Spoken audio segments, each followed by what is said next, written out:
Hello students, third year students. आज से आपका जो मेडिकल सर्जिकल नर्सिंग के अंदर सिलेबस स्टार्ट कर रहा हूँ। आज से स्टार्ट करने जा रहे हैं अपन आई डिसऑर्डर्स।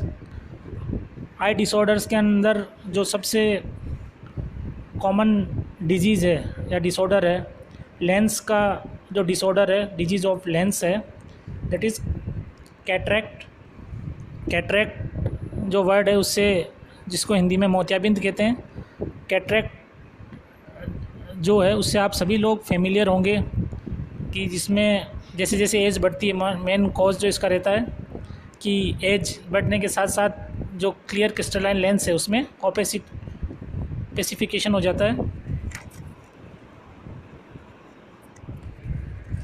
तो जो अपना टॉपिक है कैटरेक्ट के बारे में बता रहा था कि कैटरेक्ट जो है ये एक कॉमन आई का डिसऑर्डर है, स्पेशली लेंस का डिसऑर्डर अपन इसको बोलते हैं आई के अंदर भी, कि जिसमें क्रिस्टलाइन लेंस जो है उसमें ओपेसिफिकेशन हो जाता है और दिखने के अंदर दिक्कत होती है। जो एक्विटी है उसमें विज़न एक्विटी वो इम्पेयर्ड हो जाती है, ब्लड विज़न हो जाता है, ग्लेयर जो लाइट रहती है उसके सेंसिटिविटी हो जाती है, उससे जो वाटर है, रनिंग वाटर आइज से कंटिन्यू रहता है। और जो है इसका मैनेजमेंट जो है सर्जरी करनी पड़ती है, मोस्टली जो लेंस है उसको रिप्लेस करना पड़ता है। तो अपन स्टार्ट करते हैं। आज का जो टॉपिक है cataract with introduction. Now I am going to introduce cataract. तो what is cataract? A cataract is a clouding or opacity of the lens of eye that develops in the crystalline lens of the eye.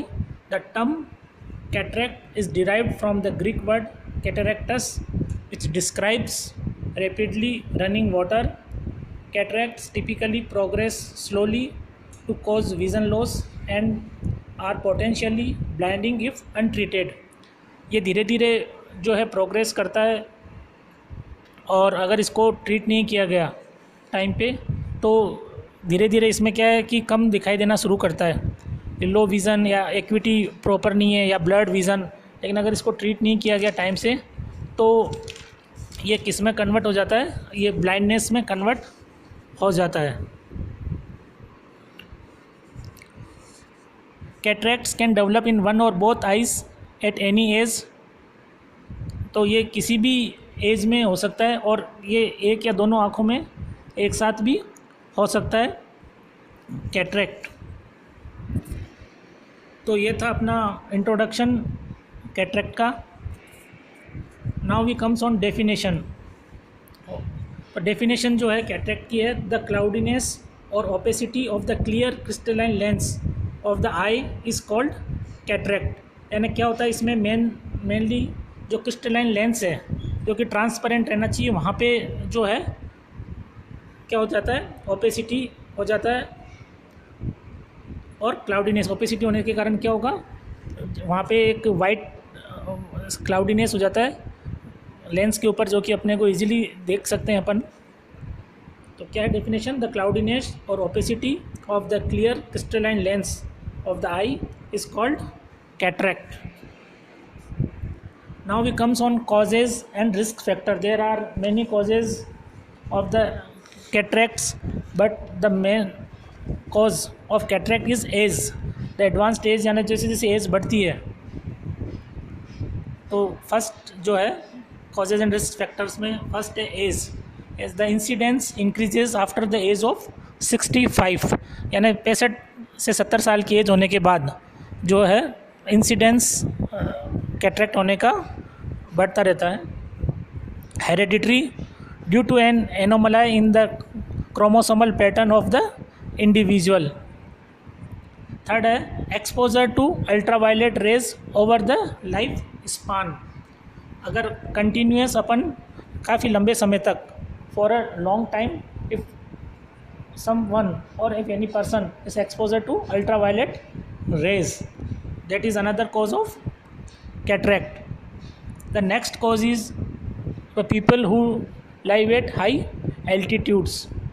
Next है chronic exposure to heat, जैसे कि industrial workers जो है जो continue excessive heat में काम करते हैं, जिसमें से लाइट निकलती रहती है, जो टेम्परेचर रहता है वो वहाँ का ज़्यादा रहता है।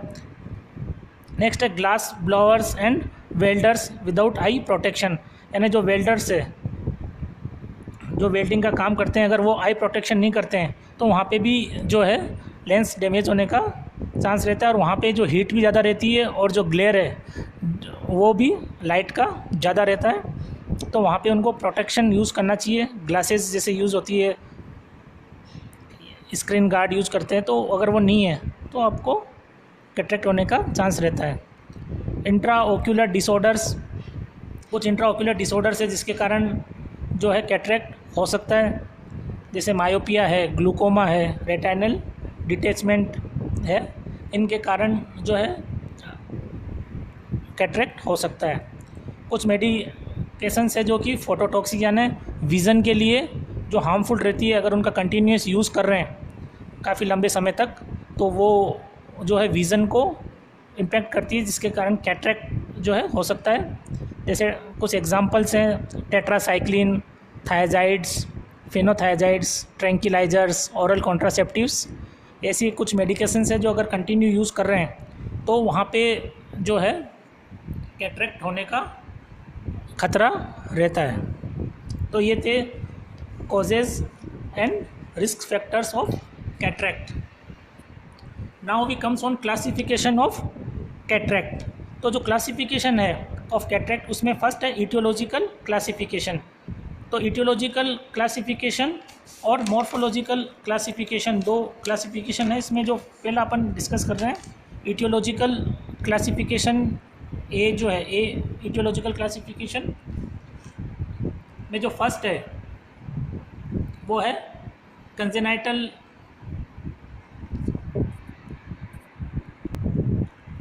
क्लासिफिकेशन। जो फर्स्ट इटियोलॉजिकल है उसमें फर्स्ट है कंजेनाइटल कैटरेक्ट और दूसरा एक्वायर्ड कैटरेक्ट। तो फर्स्ट अपन स्टडी करेंगे कंजेनाइटल कैटरेक्ट। कंजेनाइटल वर्ड से आपको पता चला होगा, जब जो भी बेबी है, जो न्यू बॉर्न है, वो कैटरेक्ट के साथ ही जिसका जन्म हुआ है। तो when the disturbances occurs before birth the child is born with congenital cataract. यानी जो कंजेनाइटल कैटरेक्ट उस कैटरेक्ट को कहेंगे कि जब कोई भी जन्म ले रहा है कैटरेक्ट के साथ ही, तो उस कंडीशन को अपन कहेंगे कंजेनाइटल कैटरेक्ट। सेकेंड है इटियोलॉजिकल क्लासिफिकेशन में एक्वायर्ड कैटरेक्ट। एक्वायर्ड कैटरेक्ट का मतलब है in acquired cataract opacification occurs due to degeneration of the already formed normal lens fibres. यानी कि डिजनरेशन जो है कब स्टार्ट होगा, एक्वायर्ड यानी किसी प्रॉब्लम के कारण अगर हो रहा है, जैसे बढ़ती हुई एज के कारण, एक्सीडेंट के कारण, मेटाबॉलिज्म डिसऑर्डर्स के कारण, तो उसको अपन कहेंगे एक्वायर्ड कैटरेक्ट। तो एक्वायर्ड कैटरेक्ट में जो फर्स्ट है वो है सेनाइल कैटरेक्ट। सेनाइल कैटरेक्ट जो है इसको अपन बोलते हैं सेनाइल मतलब एज से रिलेटेड जो है कैटरेक्ट, उसको बोलेंगे अपन सेनाइल कैटरेक्ट। जैसे अपन ने कॉजेज़ में देखा था कि जो एडवांस एज है, बढ़ती हुई एज है, कि जब 65, 70, 65 और 70 to above age is a risk factor for cataract. तो सेनाइल कैटरेक्ट है कि senile cataract is characterized by an initial opacity in the lens and it may occur due to denaturation of lens proteins and opacification of cortical lens fibers। तो ये था acquired cataract के अंदर first senile cataract. Second है traumatic cataract, यानी किसी भी trauma या इंजरी के कारण, चाहे वो पेनिट्रेटिंग ट्रॉमा हो, पेनिट्रेटिंग यानी किसी नुकीली चीज़ से, शार्प ऑब्जेक्ट से अगर हो, या ब्लंट इंजरी हो, तो ट्रॉमेटिक कैटरेक्ट में क्या most commonly due to penetrating और blunt injury to the eye, lacerations and foreign bodies in the eye. तो उसके कारण अगर ओपेसिफिकेशन हो रहा है लेंस में। थर्ड है अगर इसमें complicated cataract, it refers to the opacity of lens secondary to some other intraocular diseases. यानी किसी अन्य इंट्राओक्यूलर डिजीज़ के कारण अगर होता है, जैसे अपन ने देखा था कि मायोपिया के कारण या रेटिनल डिटैचमेंट के कारण अगर होता है, उनके कॉम्प्लिकेशंस के कारण, तो उसको अपन बोलते हैं कॉम्प्लिकेटेड कैटरेक्ट। नेक्स्ट है मेटाबॉलिक कैटरेक्ट। तो metabolic cataract occurs due to endocrine disorders and biochemical abnormalities. Metabolism के अंदर अगर कुछ प्रॉब्लम होगी तो कैटरेक्ट होने का चांस रहेगा। फिफ्थ है रेडिएशन कैटरेक्ट। अगर कंटिन्यू आप किसी भी रेडिएशन के, इंफ्रारेड रेडिएशन है या अल्ट्रावायलेट रेडिएशन है, उनके कांटेक्ट में या एक्सपोजर रहेगा, है ना, ज़्यादा समय तक रहेगा, लंबे टाइम तक रहेगा, तो वो क्या होगा कि जो लेंस एपिथेलियम है वो डैमेज होने का चांस रहेगा। तो उसके कारण जो है इसमें रेडिएशन कैटरेक्ट में सभी रेज, जैसे एक्स रेज है, अल्ट्रावायलेट रेज है, इंफ्रारेड रेज है, रेडियो एक्टिव मटीरियल्स है, तो इनके कारण जो लेंस एपिथेलियम है वो डैमेज होने का चांस रहेगा और ओपेसिफिकेशन होने का चांस रहेगा लेंस का। नेक्स्ट है electric cataract. When powerful electric current passes through the body, तो देयर में भी chance of cataract and that is called electric cataract. Next अगर अपन बात करें डर्मेटोजेनिक कैटरेक्ट। डर्मेटोजेनिक कैटरेक्ट बोले तो अपना dermatogenic cataract means it is related with the skin disorder. Skin disorder और skin disease like atopic dermatitis. Next है toxic cataract. तो मेडिकेशंस जो है, कुछ मेडिकेशंस है जो कि वेरी हार्मफुल रहती है आइज़ के लिए, उनके कारण अगर उनका कंटिन्यू कोई यूज़ कर रहा है लंबे समय तक, तो वहाँ पे जो है जो कैटरेक्ट होने का चांस रहेगा, है ना। तो मेडिकेशंस दोज आर फोटोटॉक्सिक, यानी जो कि हार्मफुल है किसके लिए, विज़न के लिए। तो उनके कुछ एग्जांपल है जैसे टेट्रासाइक्लिन, फिनोथायाजाइन, थायाजाइड्स, ट्रैंक्विलाइजर्स। तो ये था अपना एक्वायर्ड कैटरेक्ट का क्लासिफिकेशन, जिसमें अपन ने स्टडी किया senile cataract, traumatic cataract, complicated cataract, metabolic cataract, radiation cataract, electric cataract, dermatogenic cataract and toxic cataract. Now classification जो है बी जो है मॉर्फोलॉजिकल क्लासिफिकेशन है। मॉर्फोलॉजी आप समझ गए होंगे मॉर्फोलॉजी से कि जो स्ट्रक्चर के अंदर चेंजेस आएंगे उसके बेस पे जो क्लासिफिकेशन किया गया है कैटरेक्ट का, that is called morphological classification. तो फर्स्ट जो है इसमें क्लासिफिकेशन कैप्सुलर कैटरेक्ट। तो कैप्सुलर कैटरेक्ट जो है क्या, इसमें क्या इन्वॉल्व होगा, इसमें इन्वॉल्व होगा capsule and may be anterior capsule और पोस्टीरियर कैप्सूल, यानी एंटीरियर कैप्सूल भी इफ़ेक्ट हो सकता है और पोस्टीरियर कैप्सूल भी इन्वॉल्व हो सकता है। सेकंड जो है सब capsular cataract. It involves superficial part of the cortex just below the capsule and includes anterior sub capsule और पोस्टीरियर सब कैप्सूल। तो इसके अंदर जो जो पार्ट इन्वॉल्व हो सकते हैं वो कौन कौन से हैं, तो कॉर्टेक्स जो कि कैप्सूल के थोड़ा नीचे रहता है, जस्ट बिलो द कैप्सूल, और एंटीरियर सब कैप्सूल और पोस्टीरियर सब कैप्सूल इन्वॉल्व हो सकते हैं। थर्ड है cortical cataract. The lens fibres of the cortex are mainly affected. There is hydration due to accumulation of water droplets in between the fibers, and the protein are first denaturated and then are coagulated forming opacity.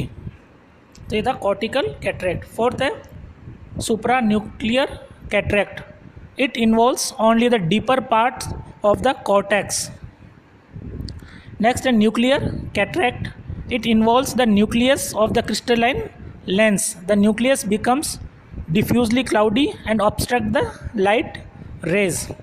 और जो last है sixth है वो है polar cataract. It involves the capsule and superior part of the cortex in the polar region only and may be anterior polar or posterior polar cataract. तो ये जो classification था मॉर्फोलॉजिकल के बेस पे, तो फर्स्ट था इसमें कैप्सुलर कैटरेक्ट, सेकंड था सब कैप्सुलर, थर्ड था कॉर्टिकल, फोर्थ था सुप्रान्यूक्लियर, फिफ्थ था न्यूक्लियर एंड सिक्स था polar cataract. Now we comes on pathophysiology. Pathophysiology of cataract is different according to the cause, but I am here only discuss the general pathophysiology of cataract. Like the lens is made mostly of water and protein fibers. Opacification or opacity occurs when the lens protein clump together. Ability for lens to refract lights reduce which causes reduce visual acuity. यानी जैसे एक example अपन लेते हैं कि as बढ़ने के साथ साथ जो है क्या होता है कि हेक्सोकाइनेज एंजाइम जो है वो डिक्रीज होने लग जाता है, इलेक्ट्रोलाइट्स का जो है कंसंट्रेशन पुअर हो जाता है, मैसिव इन्फ्लक्स ऑफ वाटर देखने को मिल सकता है अपने को, disorganisation structure of protein in lens, और इसके कारण क्या होता है जो एग्रीगेशन है, एग्रीगेशन प्रेसिपिटेशन ऑफ प्रोटीन. तो ये एज बढ़ने के साथ ऐसे ही करके अलग अलग कारण से जो है अपने को पैथोफिजियोलॉजी देखने को अपने को मिल सकती है. तो दिस जैसे अपन एक और बात करें कि कॉर्टिकल कैटरेक्ट है तो इन्वॉल्व्स द एंटीरियर पोस्टीरियर और acquittal cortex of the lens. तो ये था केमिकल. तो पैथोफिजियोलॉजी में अगर अपन बात करें तो मैं रिपीट कर देता हूँ एक बार फिर. The lens is made mostly of water and protein fibres. Opacity occurs when the lens protein clump together, यानी प्रोटीन जो रहेगा क्या हो जाएगा, प्रेसिपिटेट हो जाएगा या एग्रीगेशन हो जाएगा प्रोटीन का, तो वहाँ पे एक जगह वो कलेक्ट हो जाएगा और जो ट्रांसपेरेंसी है लेंस का वो इम्पेयर्ड हो जाएगा, ओपेसिफिकेशन हो जाएगा वहाँ पे. Ability for lens to reflect lights reduce which causes reduce visual acuity. तो जिससे क्या ओपेसिफिकेशन होने से क्या होगा, जो रेज है लाइट की रेज है वो प्रॉपर जो है रिफ्रैक्शन नहीं कर पाएगी, और ये केमिकल मॉडिफिकेशन होने के कारण the lens causes it to be thicken and harden, और condition is called cataract. Clinical manifestations की अगर अपन बात करें, sign and symptoms of cataract, तो फर्स्ट है ग्रेजुअल पेनलेस बरिंग, यानी कि जो है दर्द नहीं होगा आँखों में. Loss of vision due to lens opacity, जो एक्यूटी है यानी विज़न जो है प्रॉपर दिखाई नहीं देगा लेंस ओपेसिटी के कारण. इंक्रीज ग्लेयर इन ब्राइट लाइट, यानी जैसे आँखों पे ब्राइट लाइट पड़ेगी तो प्रॉब्लम होगी, है ना. डिक्रीज कलर परसेप्शन, जो कलर आइडेंटिफिकेशन नहीं कर पाएंगे प्रॉपर, रिकग्नाइज नहीं कर पाएंगे कलर को, अलग अलग कलर्स के बीच में बता नहीं पाएंगे. डिक्रीज्ड विजुअल एक्यूटी, क्योंकि ओपेसिफिकेशन हो गया है तो जो ट्रांसपेरेंसी है क्रिस्टलाइन लेंस की वो कम हो गई है. Poor vision at night. Photophobia means light से scare from light, it is called photophobia. Blurred images, यानी इमेज जो है क्लियर दिखाई नहीं देगी. वाइट प्यूपिल वाइट हो जाएगा. रिड्यूस लाइट ट्रांसमिशन, क्योंकि ट्रांसपेरेंसी जो है लेंस का बार मैं कह रहा हूँ कि ट्रांसपेरेंट लेंस जो है वहाँ पे ओपेसिफिकेशन हो जाएगा, जिसके कारण जो क्या होगा लाइट ट्रांसमिशन कम हो जाएगा. Contrast sensitivity is also lost. तो these are the sign and symptoms of the cataract. Now we comes on diagnostic test. Diagnostic test में अपन सबसे पहले history taking, complete history taking of a person, family history, personal history, occupational history, है ना, all kind of history, past medical history पर surgical history, history of any eye disorders in past, any metabolic history. तो जितना भी disease है कुछ भी है तो उसमें हिस्ट्री टेकिंग में अपन लेंगे. फिजिकल एग्जामिनेशन में अपन हेड टू एग्जामिनेशन करेंगे, स्पेशली आई का एग्जामिनेशन करेंगे. इसमें अपन चाहे तो स्नेलन विजुअली एक्यूटी टेस्ट कर सकते हैं, डायरेक्ट ऑप्थेल्मोस्कोपी कर सकते हैं फिजिकल एग्जामिनेशन में. जिससे अपने को पता चलेगा कि जो क्रिस्टलाइन लेंस है उसके ऊपर अपने को वाइट कलर का एक थक्का सा जमा हुआ दिखाई देगा, जिसको अपन ओपेसिफिकेशन बोलते हैं। तो कुछ टेस्ट अपन कर सकते हैं, जैसे डायरेक्ट ऑप्थेल्मोस्कोपी टेस्ट है। तो ऑप्थेल्मोस्कोप यूज़ करेंगे, इसमें विजुअलाइजेशन करेंगे आँख का, तो उससे अपने को पता चल जाएगा। Slit lamp bio microscopy, slit lamp में क्या रहता है कि जो मैग्नीफिकेशन 40 गुना ज़्यादा जो है साइज़ होके अपने को दिखाई देगा, तो उसमें क्लियर अपने को दिखाई दे सकता है कि अगर कैटरेक्ट है तो। रेटिनोस्कोपी अपन कर सकते हैं रेटिना को एग्जामिन करने के लिए। स्नेलन विजुअल एक्यूटी टेस्ट, जो कि अपने को जो अलग अलग साइज़ के अल्फ़ाबेट्स या नंबर को आइडेंटिफाई करना। इसके अलावा पेन लाइट एग्जामिनेशन कर सकते हैं डायरेक्ट। तो ये डायग्नोस्टिक टेस्ट है जिसके द्वारा अपन पता लगा सकते हैं कि ये person is suffering with cataract और नॉट, और कैटरेक्ट है तो किस प्रकार का कैटरेक्ट है, उसका अपन डायग्नोस्टिक टेस्ट के द्वारा पता लगा सकते हैं, ताकि उसके अकॉर्डिंग ही उसको मैनेजमेंट किया जाए उसका।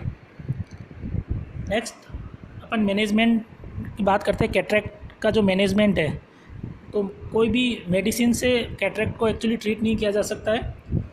तो non surgical treatment cures cataracts in the early stages of cataract development. Glasses, contact lenses, strong bifocals और magnifying lenses may improve vision.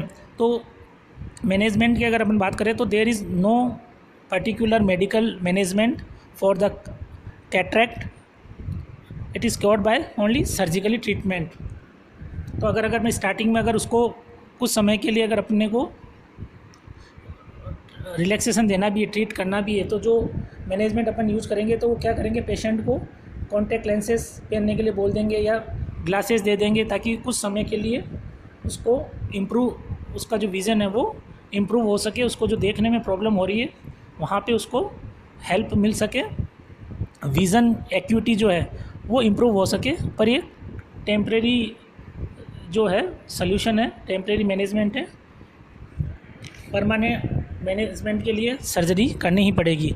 तो सर्जिकल मैनेजमेंट क्या है? सर्जिकल मैनेजमेंट की अपन बात करें तो surgery is the definitive treatment for cataracts, यानी surgery जो है एक परमानेंट जो है ट्रीटमेंट है किसका, कैटरेक्ट का। Most cataract surgery is performed in the ambulatory surgery centres, few patient requires hospitalisation.